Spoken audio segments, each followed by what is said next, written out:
Então, olha só, todos nós sabemos, pelo menos os brasileiros, né, que há muitos anos já se faz algum estudo no Brasil, não é? Nós tivemos, por exemplo, Mário Marroquim, Tenor Nascentes, Amadeu Amaral. Esses foram os precursores, assim, no século XX, dos estudos. Na verdade, eles faziam muito relatório de viagens, não é? E a gente acaba tendo informações sobre os dados. Mas eu acho que quem fez um trabalho pioneiro, assim, mais estruturado, foi Matoso Câmara Júnior, que em 1970 publicou um livro, A Estrutura da Língua Portuguesa. E, lógico, né, a gente tem conhecimento de fenômenos sintáticos, morfológicos, lexicais e, principalmente, questões fonético-fonológicas. Esse trabalho que eu vou apresentar, que eu estou tratando como o hiato e suas restrições, então, primeiro a gente fala um pouco sobre o ditongo, né? Então, em se tratando da fonologia, a sílaba, a menor unidade prosódica, ela tem inúmeras possibilidades de combinação. Entre elas, podemos encontrar duas vogais, né, que podem estar na mesma sílaba ou podem estar em sílabas diferentes. E, nesse caso, você vai ter um hiato, no primeiro caso, quando eles estão em sílabas diferentes, ou, o pe- ou ditongo, quando você tem uma semivogal e uma vogal. E aí você tem um V.V, duas sílabas, o hiato de piar, pi-a ou piar, um ditongo crescente. Depois nós temos duas vogais juntas, ditongo, pais, e depois um hiato em país, não é? São sílabas diferentes. Olha, para eu fazer esse trabalho, pesquisei muitos autores, não é? Que eu queria encontrar alguma coisa parecida com o que eu estava me propondo, não é? Porque qual a diferença do que eu observei nos autores? Em geral, eles não olham a posição do hiato na sílaba paroxítona, em sílabas paroxítonas, em palavras paroxítonas. E aí eu pesquisei alguns assim que eu achei mais interessantes e eu trouxe aqui. Deixa eu ver como é que eu vou puxar isso aqui. Como é que eu vou puxar essa barra aqui que eu não. Ah, pronto. Então, as línguas românicas, segundo. Agora eu puxei para cima, eu não vou.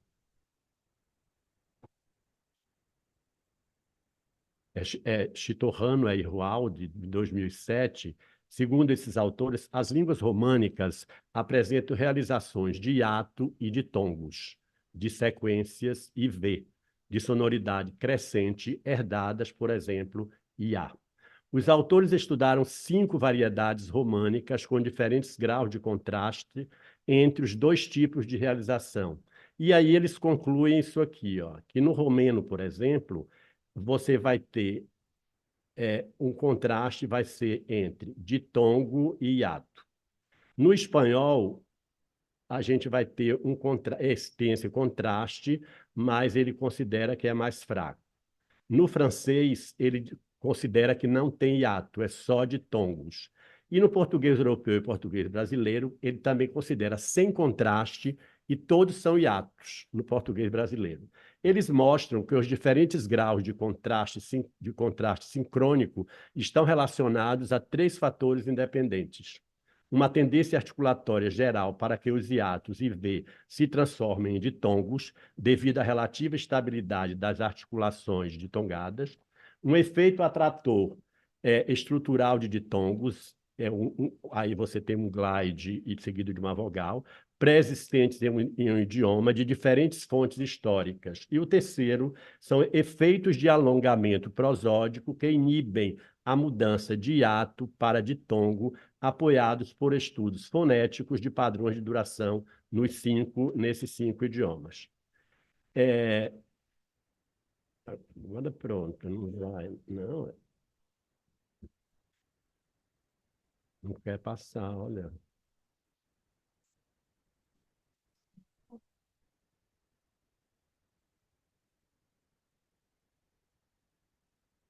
Agora pronto.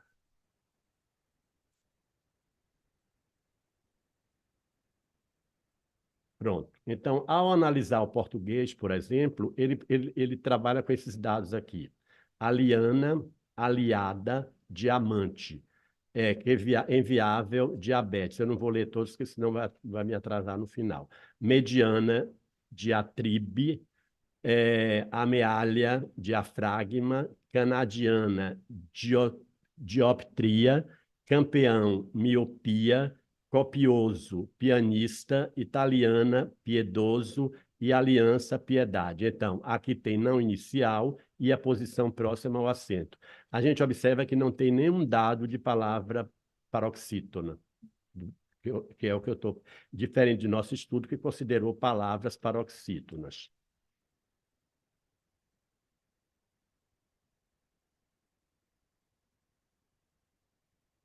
Pronto. Então, aí eu trago uma proposta aqui, eu transcrevi, na verdade, de Câmara Júnior, que é o brasileiro que trabalhou em 1970, e Matoso classifica como ditongos, ele trabalha com a noção de ditongos decrescentes e ditongo crescente. Então, aqui tem essa relação que são os ditongos, na verdade, ditongos decrescentes. Pau, papéis, lei, mói, boi, voo, fui e assim por diante. Sol, não é? Inclusive, a própria gramática, as gramáticas normativas no Brasil, eles trabalham com a noção de que você tem um ditongo crescente e um ditongo decrescente, só que o ditongo crescente, para eles, é o pseudo, é o falso ditongo. Não é? Então, isso é o que dá margem a gente pensar que você pode ter um hiato ou um ditongo. E ainda, o que é que ele vai considerar como de tom crescente? Para Matoso, só é de tom crescente quando você tem uma sílaba, que você tem uma consoante, um Q ou um G seguido de U. E tipo, água, língua, qual, quais, isso para ele que seria o de tom crescente. Então, todos esses casos aqui do tipo índio, hóstia, série, indivíduo, para ele isso tudo seria hiato, tá? Então, porque não tem nenhum caso aqui com o grupo QG seguido de U. Esses dados que eu estou utilizando, eu trouxe esses dados de um projeto que a gente fundou em 1993, né? Depois nós fizemos um recontato nesses dados e aí acabamos fazendo uma outra coleta. Então, esses dados são referentes à última coleta, que nós coletamos 36 informantes na comunidade João Pessoa, estratificados em sexo, faixa etária e ano de escolarização. Então, 18 homens e 18 mulheres, 6 pessoas de cada um, e a faixa etária 15 a 25, 26 a 49 e mais de 49. Ano de escolarização até 4 anos, 5 a 9 anos e mais de 9 anos. E aí eu queria fazer um comentário. Esses dados, quando eu fui fazer o levantamento desses dados, eu trabalhei com uma professora do Rio de Janeiro, da Rural do Rio de Janeiro, a professora Gisele Machilini. E a Gisele sempre tinha essa preocupação. Ela dizia o seguinte, que como que a gente ia comparar dados depois se a gente tinha amostras diferentes, não é? Então, aí, esses dados aqui, eles têm o mesmo perfil dos dados do VASU.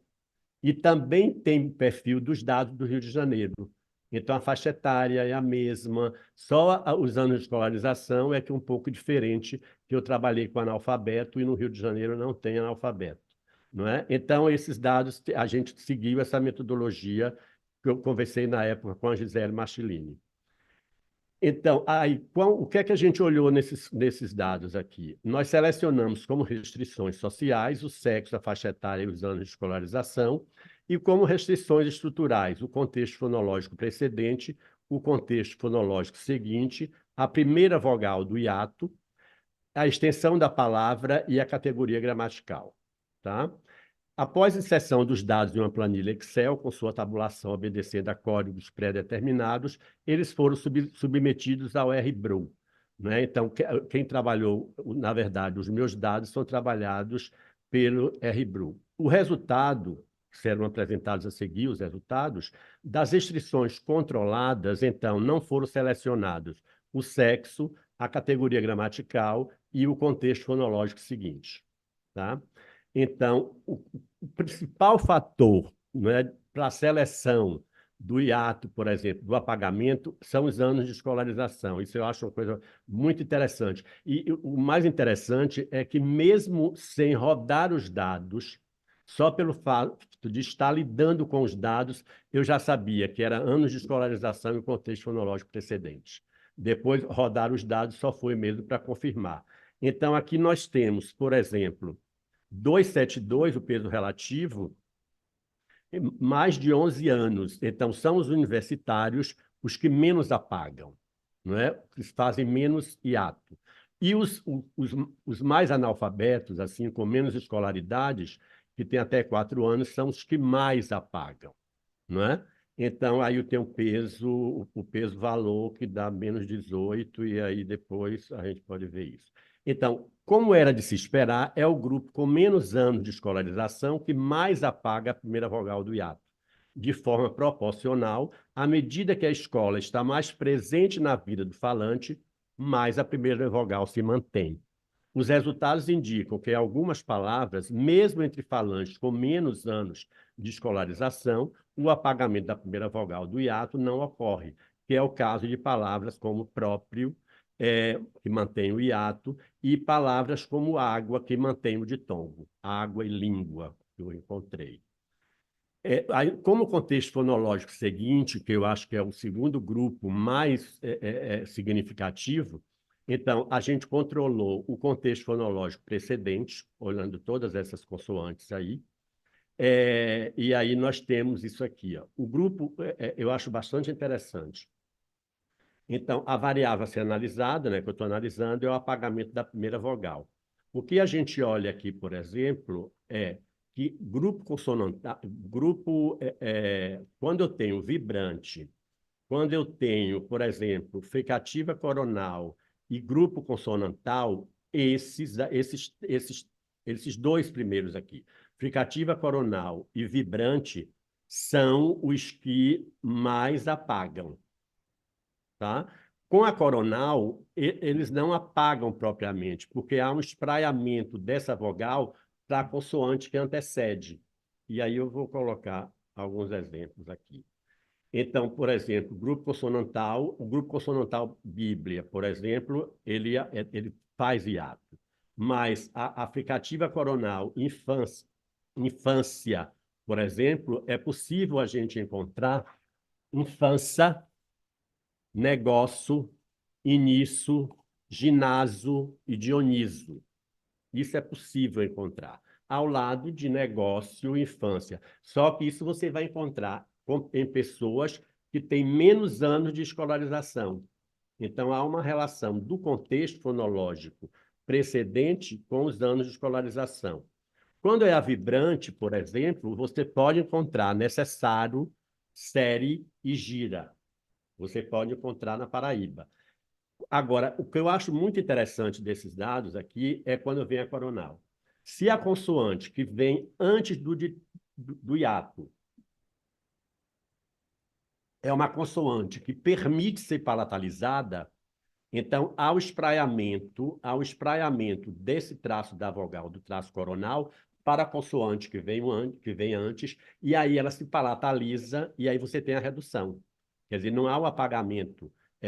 É tipo um segmento flutuante que ancora na consoante precedente. Por exemplo, você vai encontrar sítio, índio, remédio, família, exílio.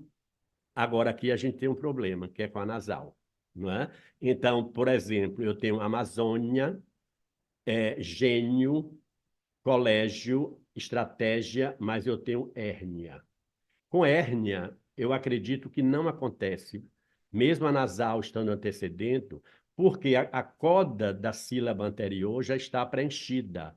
Então, se essa consoante que vem depois, o ne, ela é palatal, ela é considerada um segmento complexo. Então, ela vai ter duas raízes, uma que vai ficar na coda anterior e a outra que vai para o ataque da sílaba seguinte. Então, isso não é possível, por quê? Porque a coda anterior já está preenchida com o R. Então, aí ela não tem como, ele não tem como apagar isso. Então, ele vai dizer hérnia mesmo. E aí a questão é, será que a Amazônia acontece? Então, por que acontece com a Amazônia e com gênio e não acontece com hérnia? Não é? Eu pedi a uma colega para fazer uma análise acústica desses casos, de Amazônia, gênio e hérnia, mas ela não me entregou a tempo, porque eu vim para cá e acabei não trazendo, né? Que eu acho que aí acabaria a dúvida. Então, uma análise do contexto fonológico precedente diz muito sobre o processo de variação que envolve a variável analisada. Primeiro, a presença da dorsal, como afirma a Câmara Júnior, seguida de U, fica de tongo, água. O grupo consonantal presente implica a realização do hiato próprio. Quando se tem como contexto fonológico precedente as consoantes labiais, a vibrante e a fricativa coronal, podemos ter duas possibilidades de realização. Então, ou apagamento ou a manutenção. Você tem município ou município. Você tem história ou história. Você tem edifício ou edifício. Não é? Ainda em relação ao contexto fonológico precedente, a presença das consoantes coronais, LE, T, D, G, NE, que pode resultar em uma consoante palatalizada, isso eu já falei, acaba provocando e criando uma absorção, e aí ela fica sítio, ódio e relógio. Implicar no espraiamento da primeira vogal do hiato sobre a consoante precedente, família, sítio, ódio, relógio, que pode dar família, sítio, ódio, relógio. Temos, nesse caso, um segmento flutuante, eu já falei sobre isso, né? E aí também o caso de Amazônia, Gênio e Córnea, que eu também já falei. Olhando esses dois grupos, como eles são os mais significativos, o próprio programa ele amalgama o contexto fonológico precedente com os anos de escolarização, que são os dois mais fortes. Ao rodar os dados no RBRU, amalgamados o contexto fonológico precedente e os anos de escolarização, as duas restrições mais favoráveis ao apagamento da primeira vogal do hiato, que tem esse valor aqui de 1,39 vezes 10 menos 0,5, então é significativo, porque é abaixo de zero, Observamos que essas duas restrições são selecionadas como preditores potenciais. Agora, uma outra variável que foi selecionada foi a faixa etária. Quanto tiro o dedo aqui? Não estou vendo. 3. Então, a faixa etária foi foi a outra que foi selecionada. Só que os falantes, por exemplo, com menos idade, por exemplo, de 15 a 19 anos, de 15 a 25 anos, dá 0,366. E os falantes com mais de 49 anos, que dá 0,479. Então, esses aqui apagam menos do que os de 26 a 49, os adultos, não é? Então, isso a gente pode imaginar que seja uma questão de variação estável e não de mudança em progresso. Então, se os dados nos mostram que são os falantes mais jovens que menos apagam, é possível que entre esses os universitários estejam. Os que mais apagam são os adultos. Isso demonstra estar diante de uma variável estável, mas com tendência ao não apagamento, pois os mais idosos e os mais jovens têm comportamentos similares. Também um outro grupo de fatores foi a extensão da palavra, não é? Então, a palavra, quanto mais é maior, mais apaga. Tá? Eu só vou falar sobre isso e vou passar para outra. Em relação à primeira vogal do hiato, ou do ditongo, nós vimos que a vogal posterior, né, eu faço uma análise sobre isso. No caso da vogal posterior, nós só temos 48 casos. Desses 48, apenas 8 há uma possibilidade de apagar, tipo indivíduo, por exemplo, não é? Porque o resto é água e língua. Então, nesses aí você mantém o ditongo. Tá? Então, aqui algumas considerações, eu já estou chegando ao final. Casale, em 1997, afirma que muitas línguas não toleram hiato e que nas línguas em que ele poderia surgir, seja por meio de uma concatenação morfológica ou sintaxe, ele é eliminado. Uma forma muito comum de resolver o problema do hiato é apagando uma das duas vogais adjacentes. Em Etsaco, uma língua do Congo, por exemplo, uma vogal em final de palavra é sempre apagada antes de uma vogal no início de uma palavra seguinte, como por exemplo, você tem de, akpa, que vai dar dakpa. Ukpo, enod, que vai dar ukpenod. Tá? No português brasileiro, bisol, temos algo similar, que ela vai chamar de elisão, quando você tem, por exemplo, casa escura, que dá casa escura. Não é? O A e o S torna-se I. Porém, não é o que estamos analisando. Nossa referência é o hiato em uma palavra e, preferencialmente, em palavras paroxítonas. Outros autores também seguem a linha de análise de Casale, tipo Simeone, Cabré, Prieto e Pedit. Então, mas todos eles não trabalham com palavras paroxítonas. Dos dados que analisamos, duas restrições são as mais significativas: o contexto fonológico precedente e anos de escolarização, uma estrutural e outra social. Observamos que a escolaridade é ainda mais forte do que o contexto fonológico precedente. O apagamento do hiato em formas como paciência, paciência, ginásio, ginásio, matéria, matera, em geral, são encontradas apenas entre falantes com menos escolaridade, o que demonstra que o apagamento da primeira vogal do hiato revela-se como forma menos prestigiada. Uma ressalva, entretanto, merece ser colocada. Se o contexto fonológico precedente é preenchido por uma consoante com possibilidade de palatalizar, os com menos anos de escolarização também o fazem, como índio, sítio, família e assim por diante. Por serem formas que atendem os padrões no PB, elas não são estigmatizadas. Enfim, dos trabalhos que analisamos, o que nos chama a atenção é que nenhum dos autores trabalha com aqui faltou um T aqui, com a possibilidade de apagamento da primeira vogal do hiato. E isso é o que observamos de diferente no Falar da Paraíba.